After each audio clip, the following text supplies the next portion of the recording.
may never ever happen. And even if it does, it's just by accident. It just happened that my psychosis fits some reality. So that's the delusional part. And obsessive compulsive often includes the delusive. That's parikampata. So it's that parikampata, the third mode. I'm trying to think that is compulsive thoughts. The second one, we're just blah, blah, blah, that's obsessive. And just thinking, her name is Lynn, that's fine. Okay, there we go. I find that really useful. And not just as an intellectual exercise or to expand vocabulary. See where the rubber hits the road. In your experience, this can be really useful. So you see, hey, Ammon, that's parikampata. Knock it off. Get real. Come back to, throw some cold water in your face, have some hot coffee, something. Get real. Okay? Okie dokie, here we go. To the fourth, close placement. The mind of meditative equipoise is compounded with the earlier state and placed in equipoise. The longer version says, now you're no longer subject to coarse excitation. You can remain for half an hour, 40 minutes, or whatever, without completely losing meditative object. The fifth one, subduing. Delight is brought forth by being clearly mindful of the excellent qualities of sustained attention, and you abide in that state. Here is clearly related to luminosity with clarity of awareness. Pacifying, the sixth state, you recognize the individual conditions that give rise to scattering to specific objects, and by rejecting craving for them, attention is sustained. So this shows that you're enhancing your ability of introspection, that you're fine-tuning the whole thing, so the mind is becoming more stable. Fully pacifying, this is the big one. Fully pacifying, you recognize all the causes of distraction, such as avarice, and all the results of distraction, such as unhappy feelings, and they're released by them distractions. And even though they come up, they're like tempters. Tempters, I won't give it a gender, like tempters, there's not no gender, but like they tempt you to draw you away. Wouldn't you like to come this way? Isn't that person really an idiot? Wouldn't you like to start having some resentment or contempt for him? Isn't this person really attractive? And they keep on coming up, and then they just die a natural death. Different. So they come up, they don't get any traction. Right? The eighth one, unification of the mental continuum, also called single-pointed attention. By the power of such meditation, attention is focused on the meditative automatically, in, then it's effortless. Tiny bit of effort to enter in, and then boom, you're in. So now this is very, very good samadhi, outstanding samadhi. In this state, and we'll come back to this later, but remember this one. It's called unification of mental continuum. It's called single-pointed attention. You can say it's a very high state. It's even beyond, obviously, the seventh. And here, at this point, and this is straight from Gyaltsen, it comes later, is that when you're in this eighth stage, your awareness will still be impinged upon by sensory appearances. If your eyes are open, you'll still have some sensory input. Your ears are clearly open with no noise-canceling headphones. Sounds will arise. Tactile sensations will arise. They're arising, but you're not ascertaining them. You don't feel like you're in a sensory deprivation tank. But not a bad analogy, is if you're reading an incredibly enthralling novel, let's say, one of those absolute page-turners, or something else, maybe you're watching a movie on an airplane, and you just love it, you're totally engrossed in it, and you're totally focused there, and the flight attendant is coming up and down, and there may be some minor turbulence, and the person over here, sneezes or whatever, they turn the page in their book. These are all arising to you. But then when you come out of your film or your book, samadhi, if somebody asks you, how many times did the flight attendant come back? Did this person sneeze, turn the page, or not? Was there any turbulence, minor turbulence? And your answer might very well be, I have no idea, I wasn't paying attention. But you didn't feel you were in a sensory deprivation tank. You didn't feel you were in a dark room, disembodied, and that you were deaf. That would have been memorable. But that's not what you remember, right? So they're appearing, but they're not ascertained. Appearing, but not ascertained. Okay? That's on the 8th stage. We're going to come back to that one. It will turn out to be important. Okay? 9th stage, you're almost there, but this is not shamatha. Shamatha follows this. Meditative equipoise. Finally, there is no distraction whether or not you are in meditative equipoise. Okay, this means you've really very largely overcome the 5 obscurations, and then that includes excitation and anxiety, which is the 4th one. Remember? So you really have a very, very composed mind now. Okay? Those are the 9 methods for placing the attention. The practices that depend on the Nimanakaya and Sambhogakaya entail the mind apprehending something external. Okay, you have a clear reference, something out there, a stick, a statue, a tanka, what have you. And then we have the Dharmakaya, the Dharmakaya method. This gets subtler. And of course, it's going from coarse to subtle. The first one, you're looking at a stick and imagining it's the Buddha. The second one, there may be no stick, visualizing Vajrasattva. And now you're going to Dharmakaya level. Here the mind apprehends an inner object that is purely in the space of the mind. At the center of your heart, but of course the center of your heart is completely a mental space. You're not looking for heartbeat, you're not feeling tactile sensations. You're looking at the mental space where you imagine your heart is. At the center of your heart, imagine, so that means you've drawn into the mental space, not the somatic space. At the center of your heart, imagine the Dharmakaya Vajradhara. Bear in mind, Vajradhara is synonymous with Samantabhadra, which is a personification of pristine awareness, primordial consciousness, or Dharmakaya. Imagine the Dharmakaya Vajradhara being the personification, the iconic representation, the archetypal manifestation of, or the purely symbolic manifestation of Dharmakaya. His body deep blue and the size of the outer thumb joint, so the final thumb joint, 1.5 centimeters, something like that. The size of the outer thumb joint, holding a Vajra and bell at his heart. The Vajra, of course, on the right hand. And they're held like this. Okay? So the Vajra is outside, held in the right hand. The bell is in the left hand, held inside. And they're like this, as if embracing consort. There's no consort. Just like that, Vajra and bell. So the consort is implicit, because there is a union of Dharmakaya and Dharmadhatu. But, like we used to say, and happily don't say so much more, all men are created equal. Well, that terminology went well into the 20th century, when women were, by law, equal. Marketplace, not so much. But by law, I think by 1950, 1980, women did have equal status under the law. Is that correct? I think in the United States, I think so. But we still say all men. Well, we're including women in that. Vajrasattva, or let's see, here it is, Vajradhara, okay, male manifestation, but the female is there implicitly. It is, of course, not just primordial consciousness isolated from, but primordial consciousness non-dual from Dharmadhatu. And then often depicted in union, Vajradhara, Samantabhadra, in union with Samantabhadri, in which case that is more explicit. Okay? So, his body deep blue and the size of the outer thumb joint, holding a Vajra and bell at his heart, seated in the Vajra posture. This is full lotus, but you know what it is. On a lotus and moon seat, and adorned with silks and jewels. Do your best to maintain your attention on this without distraction. Okay? So still a visualization, but now the most rarefied and kind of deep archetype we have of enlightened awareness. Now pacified. Okay, now he's giving the etymology of the Tibetan translation for shamatha. The Sanskrit shamatha simply means serenity, tranquility, quiescence, peace. There's no abiding there, it's just that. Tranquility, serenity, quiescence, peace, any of those is fine. Okay? But when they translate it into Tibetan, then it becomes shi-ne, shi-ne. And so shi, now pacified or calm. Shi means calm or peace or pacified. Now pacified here, I would say now calm. Now calm refers to the calming of the scattering of mindfulness, or mind, the scattering of mind, towards various obsessive thoughts. Wait a minute, this is just thoughts. This is topa, you see in the footnote 34, towards various thoughts. Okay?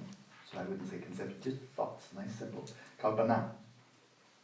So in the shi-ne, calm refers to the calming of the scattering of mindfulness, the scattering of the mind, towards various thoughts. So it's that diffusion, that scattering, that disintegration of the composure of the mind, or of mindfulness. And then Jeffrey Hopkins, years and years ago, has translated shi-ne as calm abiding, and it's become quite uniform. It's certainly not incorrect. He's an absolutely outstanding scholar.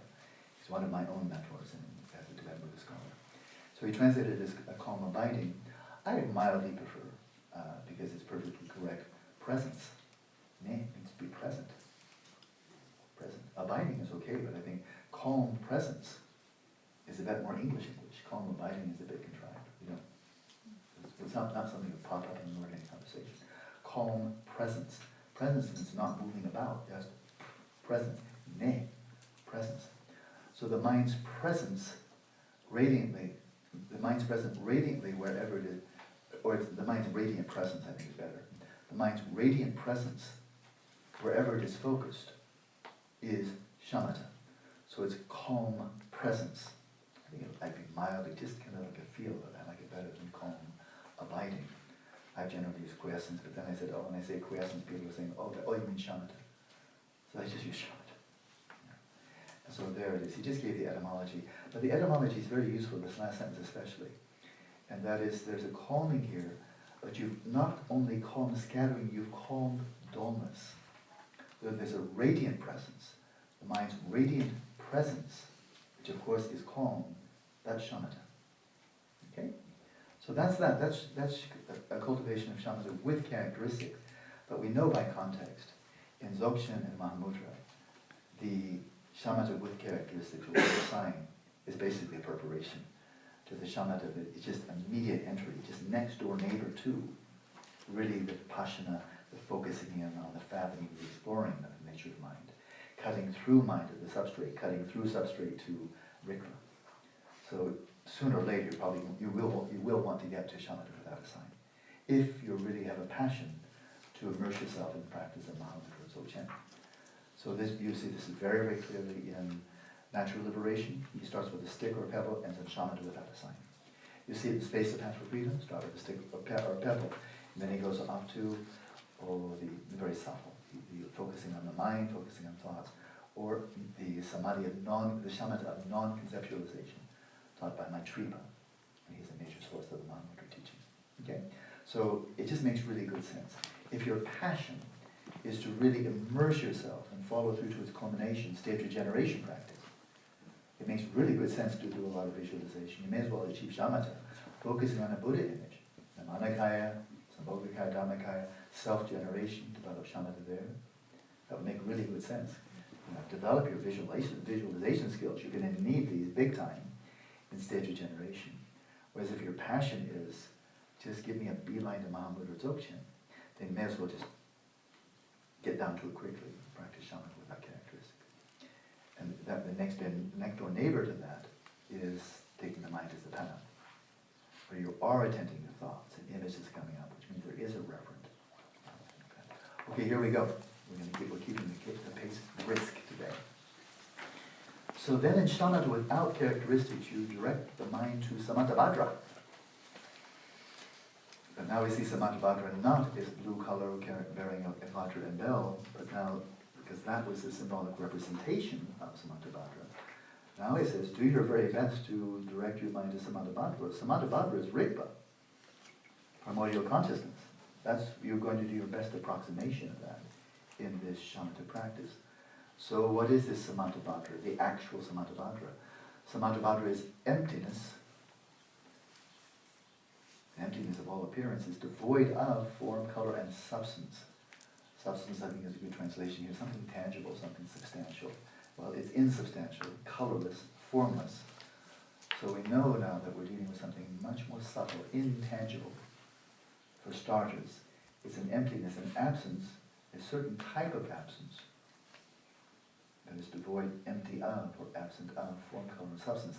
The mind does not imagine or ponder anything. Previously we were imagining the Buddha Shakyamuni. If you've cultivated shamatha by way of loving kindness practice, you're pondering the plight of sentient beings. You're using your discursive mind. You're using dokpa, thought. Not nam-dok. You're not using obsessive thought or compulsive thought, but in the cultivation, metta bhavana, the cultivation of loving kindness, you are certainly using dokpa, thoughts. And that includes imagining sentient beings, recalling sentient beings, arousing and so forth. That's all dokpa. That's good. This is not doing either one. You're not imagining or cogitating, thinking about.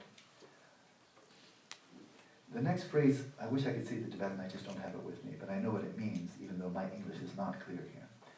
The mind does not imagine or ponder things, it does not cut off imprints from what has already gone by. What he's really saying is it does not linger on. It does not trace, it does not go back to, it does not do anything with, does not engage with, does not cut off or perpetuate that which has gone by. It just releases it, it just doesn't go there. It does not go to the past, it does not track or follow thoughts pertaining to the past. That's the meaning of it. That I'm certain of. My English here is not clear. If I have the Tibetan, I could retranslate it, I think. The next one's straightforward. So it doesn't linger in or get caught up in that which has gone by, nor entertain expectations about what is to come. This is really core. You'll see this come up in Panchen explanation of the practice. This is really, really central. The thoughts pertaining to the past or the future are bound to come up. Those obsessive thoughts. Don't go there. Don't go there. Don't be drawn away from the present, either into a past that has ceased or to a future that has not yet occurred. Get real, stay real. The real is in the present moment. Without rejecting or affirming anything relating to the present awareness. So all of the conceptual overlays, all the eyes, all the clothing, all the ways that we cloak our immediate awareness of the present. Don't reject or affirm, just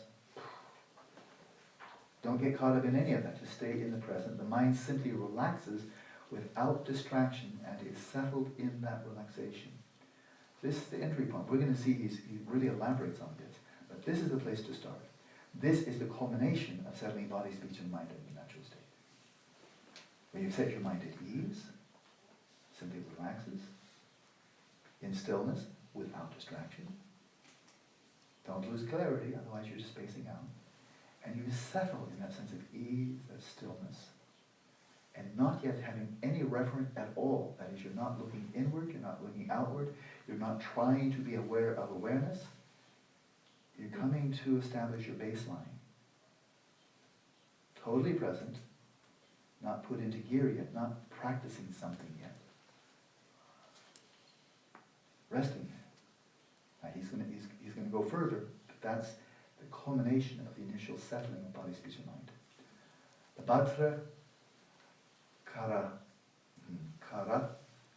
Karatri Sutra, the sutra of fine characteristics. Bhadra is fine, and Karatri must be characteristic. States, you do not follow after the past, and you are without hopes for the future. That's really clear. That's very much settling the mind in its natural state.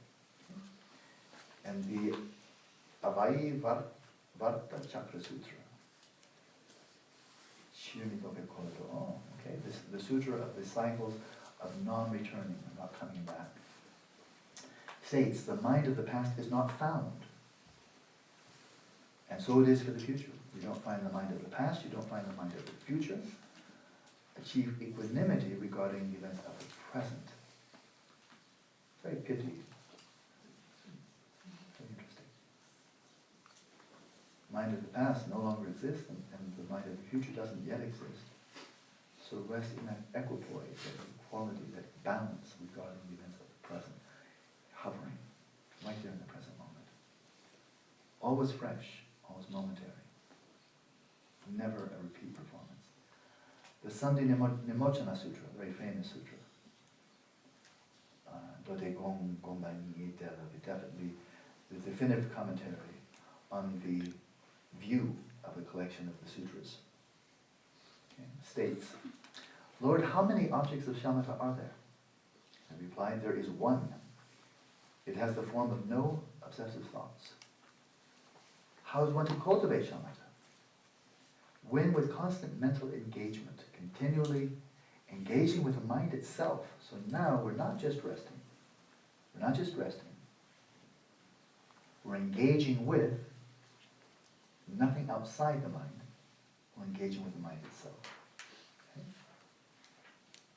When with constant, in other words, you're engaged, you're not spacing out, you're not waiting, you're not spinning your wheels, you're engaged.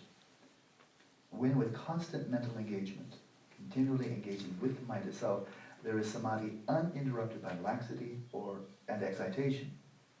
That is flawless mental engagement with the mind itself. Okay? This is shamatha, focused on the mind. And Geluk-Kagyü called it sem la Vipashyana. Shamatha, focused on the mind. That's what's described right there. Okay? AKA, also known as taking the mind as a path, settling the mind in its natural state, taking appearances and awareness as a path. Okay?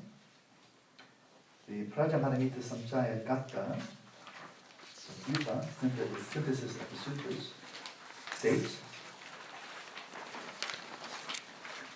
Bodhisattvas who do not attend to the past extreme, the future extreme, or events of the present, purify the 3 times. Attend to, I think we can say, well, no, it's interesting, let's not even interpret it. Do not direct their attention to the extreme of the past. For this practice, that's an extreme.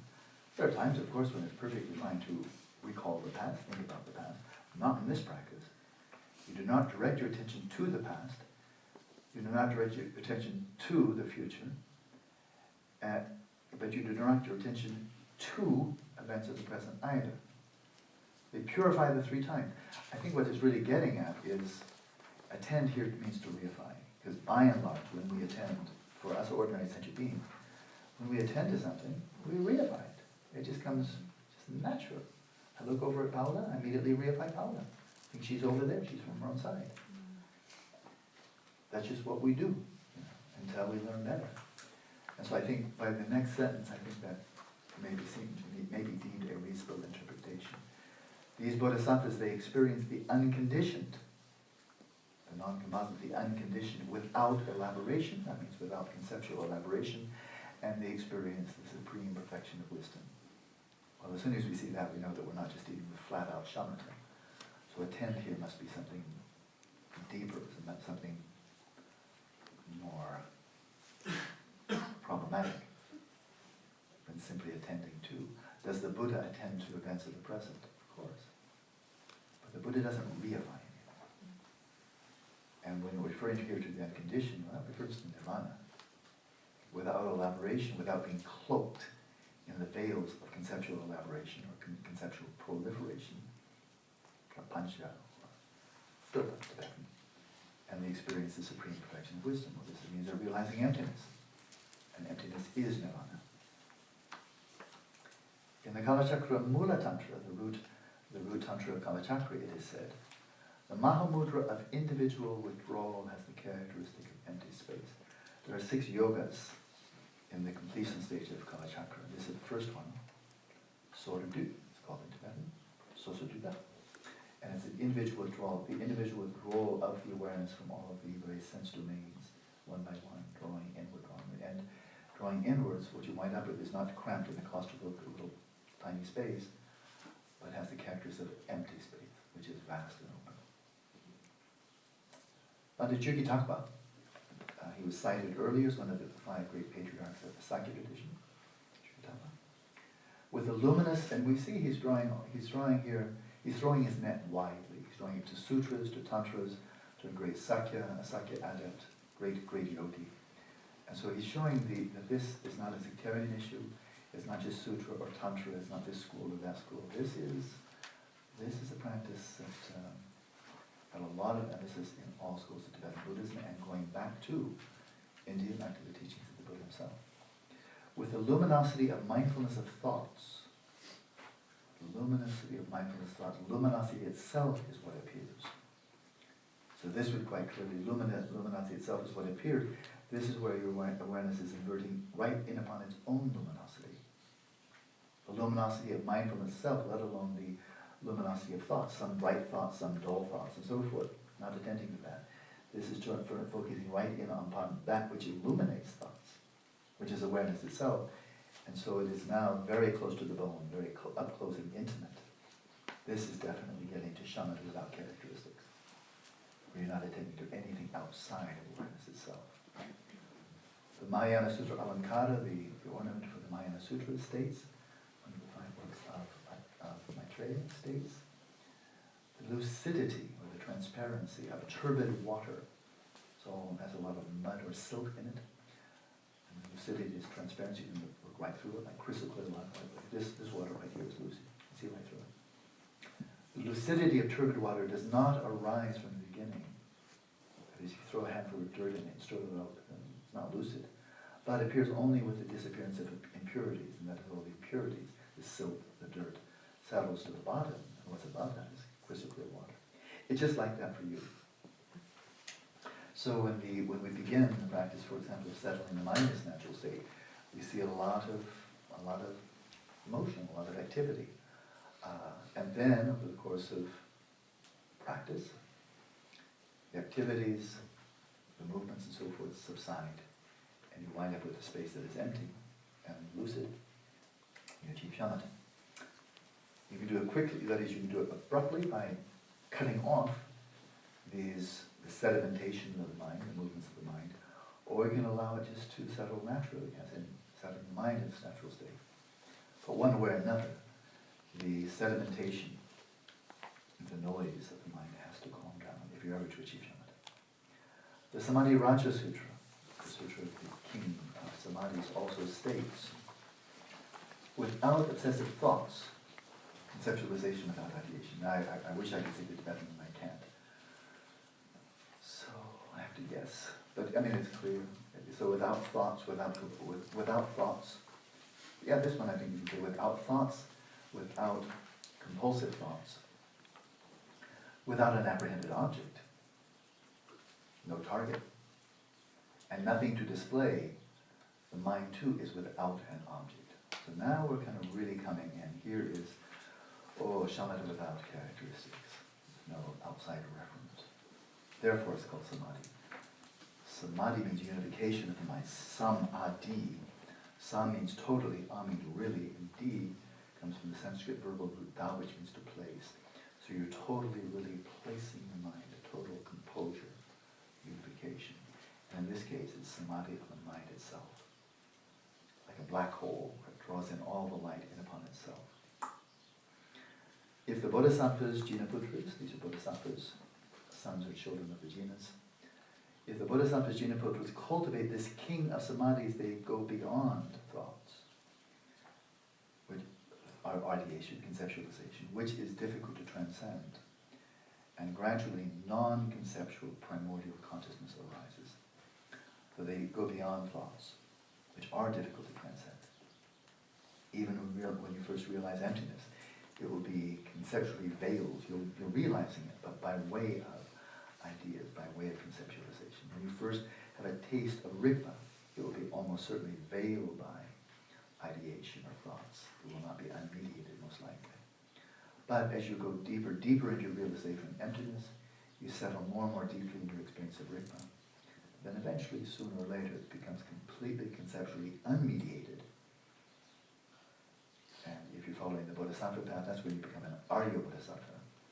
If you're following the Dzogchen path, that's when you become a Vijayadada. You have a non-conceptual identification or experience of primordial consciousness. So the theme of transcending thought is really absolutely central. You see it basically comes up in every single citation. So the Kaya Traya Stotra, it's the praise of the three bodies, of the three embodiments, Nirmanakaya, Samodhikaya, and Dhammakaya. So the praise of the three embodiments, the three kaya state, that's what samadhi is really about. Because when you transcend in all conceptualization, any other samadhi does not rest in reality. Well, it doesn't rest in the reality of primordial consciousness, non-dual from Dharma Dhatu. So setting the bar that high, relative to that, all other samadhis, focusing on deity, focusing on the breath and so forth, that's but a distraction. Any other samadhi does not rest in reality, but is a distraction. It misses the mark. So it may be a preparation, maybe a very useful preparation, but it's not the goal. The Shapta Sahasrika Prajnaparamita, that's back to the 100,000 verse Prajnaparamita states, I think we'll stop here, but I'll read this and then we'll stop. What is samadhi in which the mind is still? The Tibetan is neba, and it can be still or stable. I think here still is better. What is the samadhi in which the mind is still? Kind of like. Abiding in that samadhi, the mind is unmoving, without ideation, without thoughts, and not despondent, not heavy, not bored, not downcast. It does not become unhappy. There does not arise a thought. This is the mind. This is the samadhi called still mind. And since a quotation from the same sutra will continue. When bodhisattvas experience the perfection of wisdom, they have the samadhi called isolation. You're free from, you're separated from something, you'll see what. Bodhisattvas who experience that samadhi swiftly become perfectly enlightened. In accord with that, they have the samadhi that is without the mind, without mind.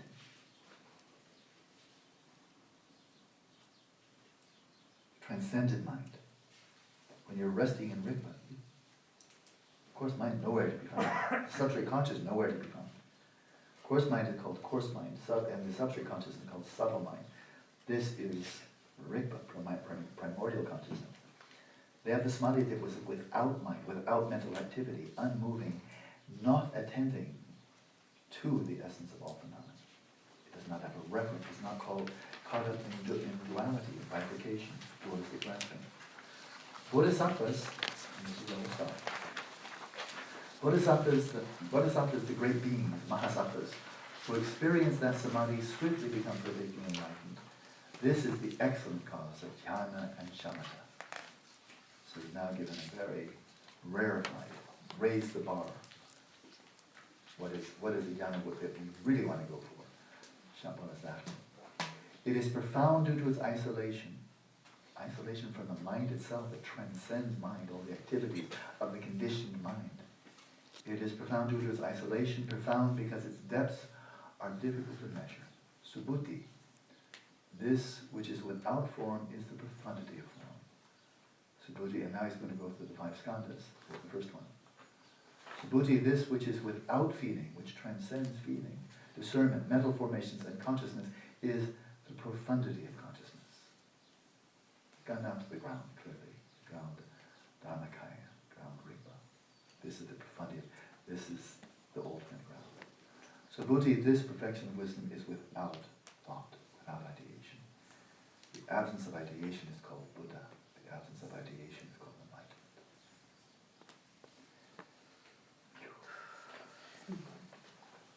Bit intense.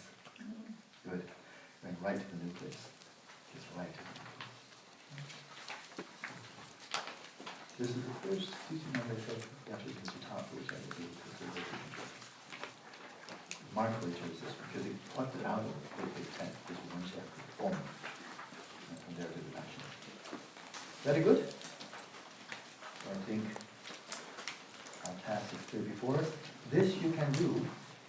It's just resting in awareness. If you wish, you may attend to thoughts, a bit of a reference. Or if you wish, you may simply rest in awareness without reference. That's a very nice way to end the day. In bed, under the covers, lying in the Shavasana.